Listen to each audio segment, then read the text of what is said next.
Bom dia pessoal, tudo bem?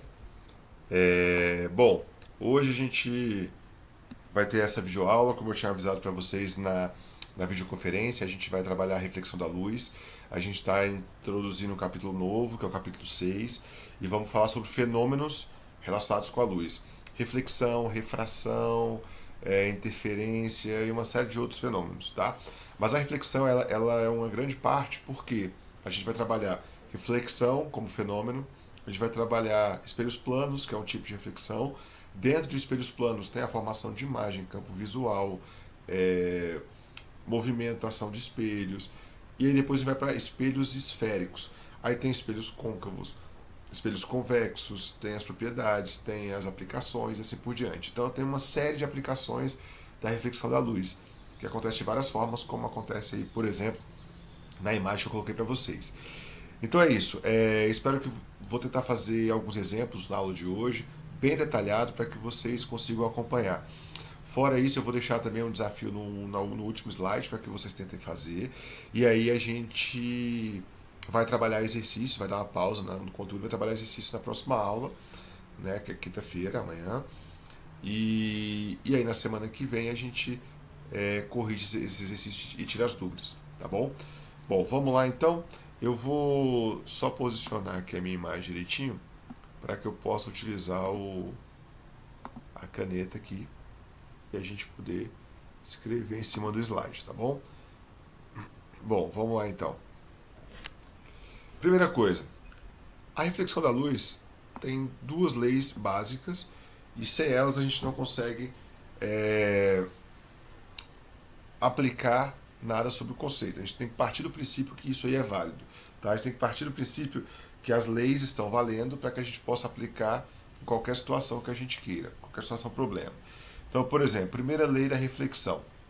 A primeira lei da reflexão diz o seguinte: os raios incidentes, que é o raio que está chegando, o raio refletido, que é após a incidência na superfície refletora, e a reta normal são coplanares. Notem o seguinte: essa figura ela representa a análise básica de uma reflexão.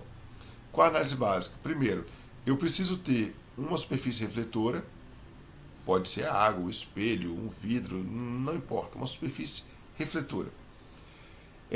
No ponto de incidência do raio de luz, onde o raio de luz vai bater, em cima desse ponto eu tenho que traçar uma reta normal.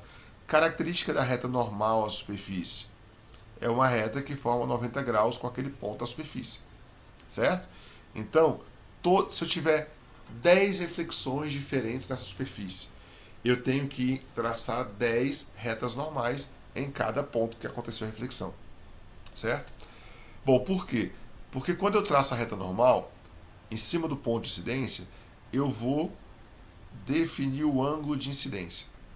E pela segunda lei da reflexão, o ângulo de incidência tem que ser igual ao ângulo de reflexão. Se o ângulo de chegada na incidência é igual ao ângulo de saída na reflexão, eu sei exatamente para onde vai o raio. Então, se eu sei o ângulo que está chegando, eu consigo representar para onde que o raio vai, certo? E aí a primeira lei diz o seguinte: essas três retas, os raios incidente e refletido e a reta normal, são coplanares, ou seja, estão no mesmo plano. Isso quer dizer que o raio de luz não pode estar vindo num plano, refletir para outro plano. Ele tem que estar no mesmo plano onde ele está sendo projetado. Ficou claro isso? Bom, essas duas leis são a base de toda a reflexão. Raio incidente, reta normal, raio refletido. Isso aí vai dar origem a ângulo de incidência, o Izinho, ângulo de reflexão, que é o Rzinho. Ambos são iguais, em qualquer reflexão que você esteja imaginando, certo? Vamos lá então. Um exemplozinho para a gente trabalhar essa parte, tá? Esse exemplo está na página 64, capítulo 6, SME, e eu coloquei aí para a gente fazer juntos. Deixa eu só tirar aqui a minha imagem da frente para a gente poder ler. A figura ao lado mostra uma superfície, uma vista superior de dois espelhos planos montados verticalmente, um perpendicular ao outro, sobre o espelho A, incide um raio de luz horizontal no plano do papel mostrado na figura. Após reflexão nos dois espelhos, o raio emerge formando o ângulo beta com a normal ao espelho OB. O ângulo beta vale quanto? Primeira coisa, esse aqui é o raio incidente. Alfa, galera, não é o ângulo de incidência, por favor. O alfa é esse ângulo de fora aqui, ó. Ele não é o ângulo de incidência. Muita gente confunde o ângulo entre o raio e a superfície com o ângulo de incidência. Ângulo de incidência é sempre entre o raio e a normal, tá? Sendo assim, para eu saber qual é o ângulo de incidência aqui na questão, cadê meu lápis? Aqui. Meu ângulo de incidência na questão, eu preciso traçar a reta normal. A reta normal, galera, é uma reta perpendicular em cima do ponto de incidência. Essa é a reta normal. Logo, se aqui vale 20 graus, quer dizer que o meu ângulo de incidência vale 70, porque a normal tem que formar 90 graus com a superfície. Sendo assim, o raio de luz ele vai se propagar aqui, ó, com o ângulo de 70 graus, porque o ângulo de incidência é o mesmo ângulo de reflexão. Quando ele bater na superfície B do espelho B, eu tenho que traçar outra normal. E aqui é o raio, e aqui é o ângulo que ele vai embora. Ele quer saber qual é esse ângulo aqui, ó, beta. É o ângulo formado entre o raio refletido e a reta normal. Bom, aí, como é que a gente vai chegar nesse ângulo? Gente, basicamente geometria plana, tá bom? Porque olha só, ele falou que os espelhos são perpendiculares, então aqui tem um ângulo de 90 graus. Se aqui é 20 e aqui é 70, porque forma 90 graus aqui também, do lado de cá a mesma coisa. Se aqui é 70, aqui tem que ser 20. A soma dos ângulos internos de um triângulo é 180. Aqui é 90. Esse vértice vale 20. Então esse outro vértice aqui tem que valer quanto? 70. Só que esse ângulo sendo 70, para completar aqui 90 graus por conta da reta normal, né? Lembra que aqui é a reta normal? Se aqui é 70, aqui tem que ser 20. Isso quer dizer que o ângulo de incidência do raio no espelho B é 20 graus. Logo, o ângulo de reflexão no espelho B tem que ser 20 graus. Letra C. Certo? Ou seja, eu usei a primeira lei, eu usei a segunda lei, tá? E eu usei a análise de geometria plana. Eu preciso lembrar um pouquinho da geometria plana, tá bom? Bom, espero que vocês tenham entendido. Qualquer dúvida eu vou estar no chat. Outra coisa, eu vou salvar esses slides com a resolução para que vocês possam ver e vou postar no Moodle para vocês. Vocês assistem a aula, depois podem rever os slides sem problemas, tá bom? Bom, quando eu falo de reflexão, o ponto mais fácil de se imaginar é a reflexão do espelho plano. O espelho plano, ele é o mais comum, é o que todo mundo tem em casa e é o que a gente costuma trabalhar. Então, ele é o mais fácil de você visualizar a imagem. Tem banheiro, tem quarto, tem qualquer lugar que você vá tem espelho plano. Porém, a gente tem que levar em consideração alguns detalhes do espelho plano. Olha bem para cá. O espelho plano, essa linha mais forte aqui, ele vai ser sempre representado com esses tracinhos atrás. Os tracinhos representam a parte de trás do espelho. Logo, a parte da frente, que é a parte lisa, é a parte refletora. Primeira coisa. Segundo, todo espelho plano ele vai formar imagem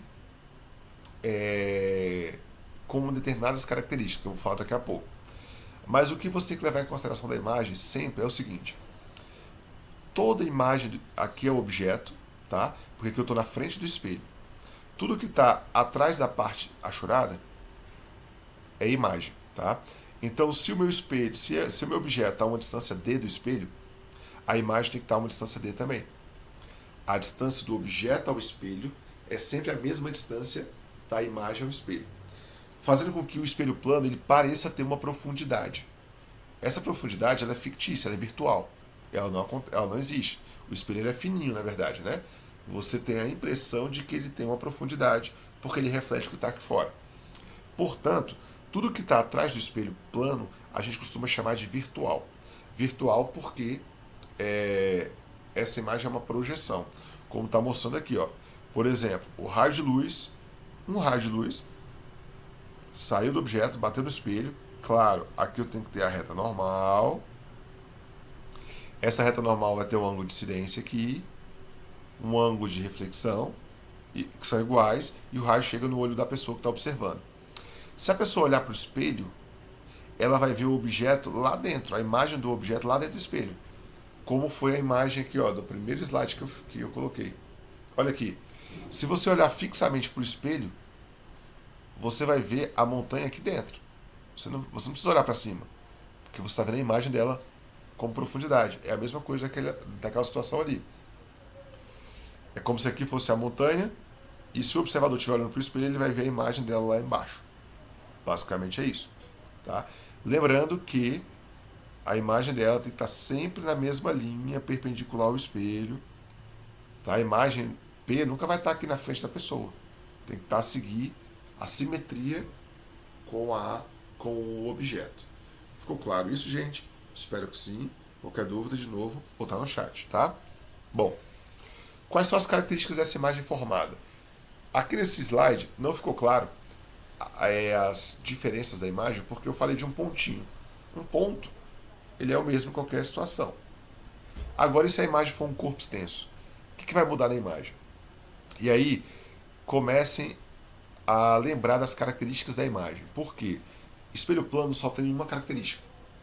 Espelhos esféricos, eu vou ter um grupo de 6 características diferentes. Então, 6 grupos de características, tá? Então, você tem que começar a se adaptar a ver isso. Primeira coisa, vocês sabem que quando você tem uma imagem de um espelho plano, o tamanho da imagem formada é sempre igual ao tamanho do objeto. Quando a gente vai caracterizar o tamanho, a gente fala de imagem igual. Então, quando eu me refiro à imagem como sendo igual, é porque o tamanho dela é o mesmo tamanho do objeto. Tá? Agora, vocês também sabem que a imagem vai estar formada dentro do espelho. E aí é aquilo que eu falei para vocês. É uma profundidade fictícia. É virtual. Se é toda vez que a imagem é formada dentro do espelho, ela é formada numa região que não existe. Ela é uma projeção dos raios de luz. Isso acontece, quando isso acontece, a gente chama de imagem virtual. Então, ó, a imagem é igual toda vez que ela é formada do mesmo tamanho do objeto. Isso acontece sempre no espelho plano. Tá? Não vai ser sempre em outros tipos de espelho, mas no espelho plano sim. Imagem virtual, sempre que a imagem é formada dentro do espelho. Aí você fala assim, professor, mas a imagem pode ser formada fora do espelho? Até pode, mas não é no espelho plano, é em outros tipos de espelho que a gente vai estudar depois. A imagem no espelho plano, ela é sempre dentro do espelho. Você se olha no espelho do banheiro e você se vê lá dentro. Imagem virtual, tá? Porque ele está projetando a sua imagem lá dentro. A imagem é dita direita sempre que ela não é de cabeça para baixo. Então, toda imagem no espelho plano, ela é direita porque você não se vê de cabeça para baixo. Tem espelhos que isso acontece. Vou falar isso depois. E, normalmente, a gente vai definir as imagens por essas 3 características básicas. Igual, virtual e direita. Agora, essa característica aqui, ó, a quarta, ela é específica do espelho plano. Específica no seguinte sentido. Ela é mais descrita no espelho plano. Por quê? Porque é onde você consegue visualizar esse efeito. Percebe aqui nessas imagens que existe uma alteração na direção horizontal da imagem. Olha aqui, esse bonequinho está levantando a mão direita. Se você se colocar no lugar da imagem, a imagem levanta a mão esquerda. Isso acontece porque quando você olha a imagem, existe uma mudança no eixo horizontal. Essa inversão no eixo horizontal a gente chama de enantiomorfismo. Ou seja, a imagem formada por um espelho plano, ela é enantiomorfa. O que é a imagem ser enantiomorfa? Ela ser invertida na horizontal. Só isso. Tá? É basicamente isso. Tudo bem até aí? Seguindo então, um outro item importante no campo visual, e isso aí é muito importante porque quando você define o campo visual, você sabe o que você consegue enxergar a partir daquele espelho. Ah, professor, por que isso é importante? Por exemplo, um carro. O espelho retrovisor do carro ele não precisa ter um tamanho de 3 metros. Porque se você colocar ele numa posição em que o campo visual do que você quer enxergar seja útil para o motorista, você não precisa colocar um espelho grande. Basta que você posicione o espelho pequeno na posição correta. O espelho do seu banheiro tem que ter do chão ao teto? Não. Se você souber o campo visual e também depois até para saber qual é o tamanho mínimo do espelho você quer, você não precisa colocar um espelho imenso. Tá? Então o campo visual nada mais é do que a parte ou quais objetos você consegue enxergar através do espelho. Como é que você define o campo visual? Pensa bem, olha aqui. Essa imagem é legal porque o espelho é daqui até aqui. Tá? O espelho ele só tem esse tamanho aqui. Porém, o observador está fora da linha do espelho. Se ele olhar para frente, ele não vai enxergar nada. Né? Da imagem, porque aqui não tem espelho. É como se fosse algo assim. Ó. Se eu estou olhando se eu estou na frente do espelho, eu me vejo nele. Se eu estou do lado do espelho, eu vou enxergar alguma coisa que está para lá, como o retrovisor de um carro. Quando o motorista olha para o retrovisor do carro, ele não se vê. Ele vê o carro que está do lado. Tá? Por quê? Por conta disso aqui, ó. Para você achar o campo visual, você concorda que se o observador olhar para cá, ele vai enxergar coisas que estão aqui, desse outro lado. Para ficar mais fácil, é sempre bom fazer esse exercício aqui, ó. É mais fácil determinar o campo visual se você colocar o observador no lugar da imagem dele. Finge que você está no lugar da imagem, tá? E aí trace retas, sempre assim, é uma regra. Trace retas, retas mesmo, tá, gente? Pode não parecer, mas são retas. Tangenciando o espelho. Tangenciando as extremidades do espelho. Por quê? É tudo que você consegue ver. Tudo que está na região entre as retas, você consegue enxergar através do espelho plano. Então, ó, essa parte aqui, essa parte é o campo visual do espelho. Ou seja, isso quer dizer o seguinte: o raio de luz que vem daqui, ó, ele vai bater e vai chegar aqui no cara. Ó. Olha aqui. Imagina tá tendo aqui tem a reta normal, ó. Imagine essa reflexão. O raio de luz bate aqui, ângulo de incidência, ângulo de reflexão, ele sai por aqui. Esse caminho percorrido pelo raio é o mesmo caminho que você tem quando você parte da imagem. Porque essa parte aqui e essa parte aqui é simétrico. Né? A imagem ela é refletida, ela é rebatida. Então por isso que a gente pode traçar apenas as retas a partir da imagem. Eu não preciso fazer análise com uma reta normal, porque a reta que sai da imagem ela vai definir todos os raios que atingem o objeto. Tá? Então, uma regrinha, para saber o que ele vai enxergar, é só traçar retas a partir da imagem do observador. Isso é importante porque tem questões que falam assim, se eu tiver um ponto A aqui, se eu tiver um ponto B, qual que ele vai enxergar pelo espelho? Você traça o campo visual, o ponto que estiver dentro do campo visual ele vai enxergar. O ponto A ele não vai enxergar dessa posição que ele está. Tá? Para fechar essa parte, olha a questão aí do SME, capítulo 6. Está escrito assim, ó, Pedro tem 1,80 m, então vamos colocar aqui, ó. Já vou anotar os dados. Eu risquei aqui sem querer. Eu procurei trazer questões que já tem o desenho completo, porque como vocês lembram, os meus desenhos não são os melhores, né? Então tá aqui. Pedro tem 1,80 m, então aqui está a altura dele. Até a linha dos olhos, desculpa, então eu botei até a cabeça, mas é na verdade até a linha dos olhos, tá? Por que isso é importante? Porque o raio de luz vai chegar só até o olho, não vai chegar na testa. Então o olho é o que vai determinar a posição que o raio chega, por isso ele falou a altura dos olhos. Muito curioso, ele resolve testar o que aprendeu na aula de física, né, levando o espelho plano e uma treina para uma praça pública para analisar o tamanho de uma árvore. Na primeira posição, ele coloca o espelho no chão, a 1 metro dele, a 10 metros da árvore, e ele consegue enxergar o topo da árvore. Tá? Qual é a medida encontrada pela altura da árvore? Olha só, para ele enxergar o topo da árvore, toda pessoa enxerga, para enxergar, o raio de luz tem que chegar no olho dela, só ela vai enxergar. Então, a luz do sol bate na árvore, reflete, tá? E o raio de luz ele sai do topo da árvore, reflete no ponto da normal e vai até o olho do Pedro. Nossa, é uma linha reta, tá, gente? E o sentido é o contrário. Não, esse aí tem que apagar, né? Ficou muito mal feito. Então tá aqui, ó. Apagar aqui. Lembrando, gente, que na ótica geométrica, sem o desenho, fica muito complicado de analisar a situação. Então, por favor, faça um desenho sempre. Aqui, galera, ó. Vou tentar fazer aqui um pouquinho mais reto. Não deu. Tá. Tô tentando aqui, mas vamos lá. Então, olha só, o raio de luz sai da árvore, bate no espelho e vai pro olho do Pedro. O ângulo de incidência igual de reflexão, né? Tudo mais. Só que aqui ele formou dois triângulos. Esse triângulo aqui, tá? E o triângulo com a árvore aqui, ó. Esses dois triângulos eles são semelhantes, tá? Porque os ângulos são iguais. Então, a base desse triângulo é 1 metro, a base desse é 10. A altura do triângulo pequeno é 1,8, que é a altura dos olhos do Pedro. E a altura da árvore é H, eu quero descobrir. Aí volto lá na aula passada, lembra da videoconferência? A altura do grande está para a altura do pequeno, assim como a base do grande está para a base do pequeno. A dificuldade está em você encontrar os triângulos semelhantes.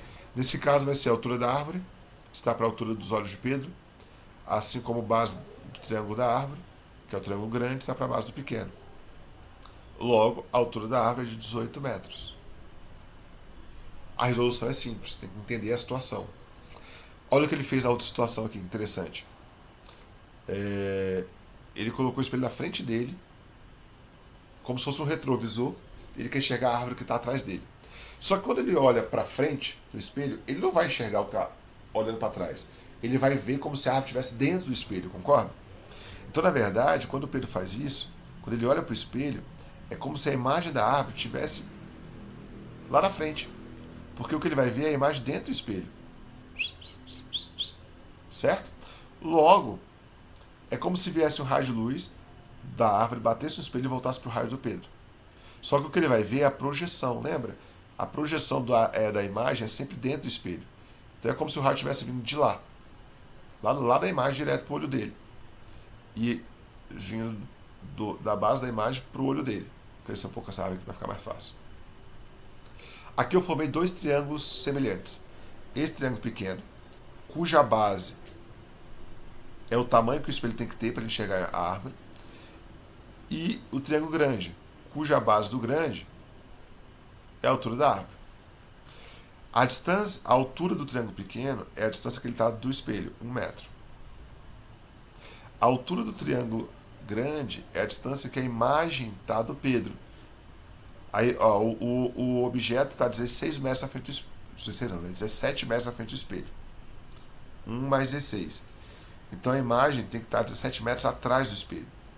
Certo? Então essa parte aqui é 17 metros.